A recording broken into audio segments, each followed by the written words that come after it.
Hi friends, ನಿಮ್ಮೆಲ್ಲರಿಗೂ ಕೂಡ ನಿಮ್ಮದೇ ಆಗಿರ್ತಕ್ಕಂಥ ಯೂಟ್ಯೂಬ್ ಚಾನಲ್ ಸ್ಟಡಿ ವಿತ್ ಪರಶುರಾಮ್ಗೆ ಸ್ವಾಗತ ಅಂತ ಹೇಳ್ತಾ, 3ನೇ ತರಗತಿ ಪ್ರಥಮ ಭಾಷೆ ಕನ್ನಡದಲ್ಲಿ ಸವಿ ಕನ್ನಡ ಅಂತ ಪುಸ್ತಕ ಇದೆಯಲ್ಲ, ಅದರದ್ದು 15 ಅಂಕಗಳಿಗಿರ್ತಕ್ಕಂಥ FA1 ರೂಪನಾತ್ಮಕ ಮೌಲ್ಯಮಾಪನ 1 ಜುಲೈ 2026ಕ್ಕಾಗಿ LBA ಆಧಾರವಾಗಿಟ್ಟುಕೊಂಡು ಒಂದು ಪ್ರಶ್ನೆ ಪತ್ರಿಕೆಯನ್ನು ಶೇರ್ ಮಾಡ್ತಾ ಇದ್ದೀವಿ.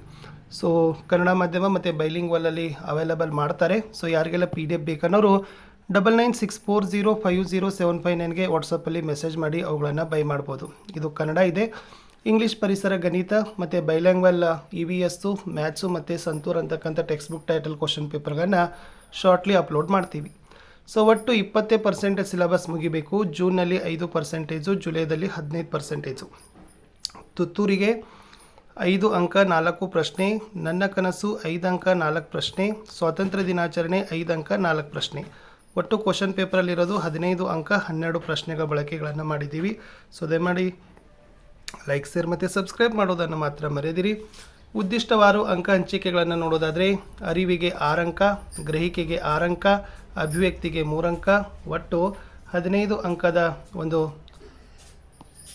ವೇಟೇಜನ್ನು ಮಾಡಿರೋದು. ಪ್ರಶ್ನೆ ವಿಧ: ವಸ್ತುನಿಷ್ಠ 9, ಕಿರು ಉತ್ತರ 6, ಒಟ್ಟು 15. ಕ್ಲಿಷ್ಟತೆ ಮಟ್ಟ: ಸರಳ 6 ಅಂಕ, ಸಾಧಾರಣ 6 ಅಂಕ, ಕಠಿಣ 3 ಅಂಕ, ಒಟ್ಟು 15 ಅಂಕ. ಇನ್ನು ಪಾಠದ ವಿಧ ನೋಡೋದಾದರೆ, ಗದ್ಯಕ್ಕೆ 8 ಪ್ರಶ್ನೆ 10 ಅಂಕ, ಪದ್ಯಕ್ಕೆ 4 ಪ್ರಶ್ನೆ 5 ಅಂಕ.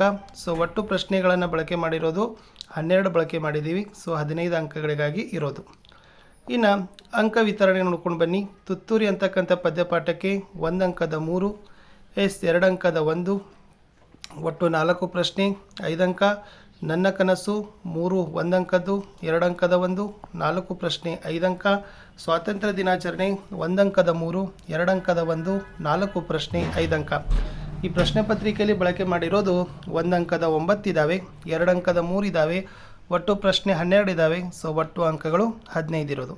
ಸೊ ಪ್ರಶ್ನೆ ಪತ್ರಿಕೆಯನ್ನು ಕೀ ಉತ್ತರದ ಪುಟಕ್ಕೆ ನಾನು ನಿಮ್ಗೆ ಏನು ಮಾಡ್ತೀನಿ ಅಂದರೆ ತೋರಿಸ್ತೀನಿ. ಸೊ ಭಾಳ ಸರಳವಾಗಿ ನಾವು ರಚನೆ ಮಾಡಿರೋದು. ಪ್ರಥಮ ರೂಪನಾತ್ಮಕ FA1 ಮೌಲ್ಯಾಂಕನ ಜುಲೈ 2026. ಮಾದರಿ ಉತ್ತರಗಳು: ವಿಷಯ ಪ್ರಥಮ ಭಾಷೆ ಕನ್ನಡ, ತರಗತಿ 3, ಅಂಕ 15, ಸಮಯ 40 ನಿಮಿಷ. ಫಸ್ಟ್ ಒನ್: ಕೆಳಗಿನ ಪ್ರಶ್ನೆಗಳಿಗೆ ಒಂದು ವಾಕ್ಯದಲ್ಲಿ ಉತ್ತರಿಸಿ ಅಂತ 5 ಪ್ರಶ್ನೆಗಳನ್ನು ಕೊಟ್ಟಿತ್ತು. ಇವುಗಳನ್ನು ಒಂದು ಪದನೋ ಒಂದು ವಾಕ್ಯದಲ್ಲೋ ಬರೆದರೂ ಕೂಡ ಅಂಕಗಳನ್ನು ಕೊಡ್ತಾರೆ. ಪ್ರಶ್ನೆ 1: ಕಸ್ತೂರಿಯು ಯಾವ ತುತ್ತೂರಿಯನ್ನು ಕೊಂಡನು ಅಂತ ಕೇಳಿದರು. ಸೊ ಉತ್ತರ: ಕಸ್ತೂರಿಯು ಬಣ್ಣದ ತಗಡಿನ ತುತ್ತೂರಿಯನ್ನು ಕೊಂಡನು ಅಂತ ಬರೆದರೆ ಸಾಕು. ಎರಡನೇ ಪ್ರಶ್ನೆ: ತುತ್ತೂರಿ ಪದ್ಯವನ್ನು ಬರೆದವರು ಯಾರು?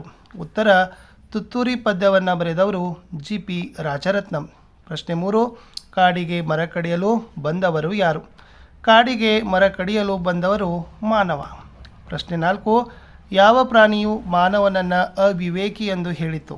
ಉತ್ತರ: ಮೊಲವು ಮಾನವನನ್ನು ಅವಿವೇಕಿ ಪ್ರಾಣಿ ಅಂತ ಹೇಳಿತು. 5ನೇ ಪ್ರಶ್ನೆ: ನಮ್ಮ ದೇಶ ಯಾವುದು ಅಂತ ಕೇಳಿದ್ದೀವಿ. ಸೊ ನಮ್ಮ ದೇಶ ಭಾರತ ಅಂತ ಬರೆದ್ರೆ 1 ಮಾರ್ಕ್ ಕೊಡ್ತಾರೆ. ಇನ್ನು ಸೆಕೆಂಡ್ ಮೇನ್ಸಲ್ಲಿ ಆವರಣದಲ್ಲಿ ಸೂಚಿಸಿದಂತೆ ಉತ್ತರಿಸಬೇಕು. ಓಕೆ, 4 ಪ್ರಶ್ನೆ ಕೊಟ್ಟಿದ್ದೀವಿ. ಪ್ರತಿ ಸರಿಯಾದ ಉತ್ತರಕ್ಕೆ 1 ಅಂಕ. 4 ಪ್ರಶ್ನೆ 4 ಅಂಕ. ಪ್ರಶ್ನೆ 4: ಜಂಬ ಪದದ ಅರ್ಥ ಬರೆಯಿರಿ ಅಂತ ಕೇಳಿದ್ದಾರೆ. ಸೊ ಇಲ್ಲಿ ಅಹಂಕಾರ ಅಂತ ಬರೀಬೇಕು.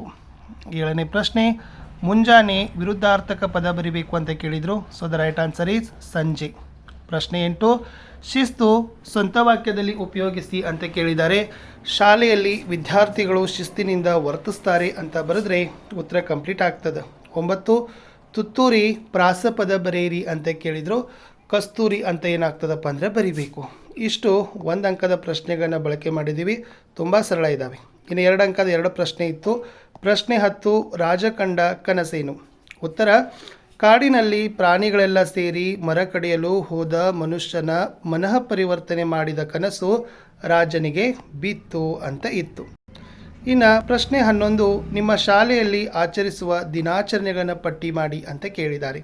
ಉತ್ತರ: ನಮ್ಮ ಶಾಲೆಯಲ್ಲಿ ಆಚರಿಸುವ ದಿನಾಚರಣೆಗಳು ಸ್ವಾತಂತ್ರ್ಯ ದಿನಾಚರಣೆ, ಗಾಂಧಿ ಜಯಂತಿ, ಅಂಬೇಡ್ಕರ್ ಜಯಂತಿ, ಮಕ್ಕಳ ದಿನಾಚರಣೆ, ಶಿಕ್ಷಕರ ದಿನಾಚರಣೆ ಮುಂತಾದವು ಆಚರಣೆ ಮಾಡ್ತೀವಿ ಅಂತ ಬರೆದ್ರೆ ಸಾಕು.